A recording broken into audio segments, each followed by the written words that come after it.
এই টোটালি মাহফিলটি আজকে যার শুভাগমনকে ঘিরে পরিস্ফুটিত গোলাপের মতো, যাকে আমি আজকে শ্রদ্ধার সাথে স্মরণ করছি। আজকের মাহফিলের পুরা মাহফিলের মধ্যমণি, যিনি এই মাহফিলের একটি অক্সিজেন, মারহাবা বলবেন না, আলহাজ ডক্টর মুফতি মোহাম্মদ ইমাম এম এ আশরাফ আলিমুল্লাহ সিদ্দিকী হুজুর মুদ্দাজিল্লাহ আলী, তিনি এই গোটাই মাহফিলটির সদারত করছেন। অনিবার্য কারণ বশত হয়তো তিনি আসবেন বা বৈরী আবহাওয়ার কারণে হয়তো সিদ্ধান্ত নিয়েছেন, হয়তো হুজুর আসতে পারেন। আমি হুজুরকে শ্রদ্ধার সাথে স্মরণ করছি।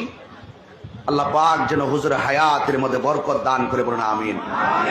আরো বড় করে বলুন আমিন। ভাইরা আমার, এই টোটালি মাহফিলটি আজকে যার শুভাগমনকে ঘিরে পরিস্ফুটিত গোলাপের মতো, যাকে আমি আজকে শ্রদ্ধার সাথে স্মরণ করছি। আজকের মাহফিলের পুরা মাহফিলের মধ্যমণি, যিনি এই মাহফিলের একটি অক্সিজেন, মারহাবা বলবেন না,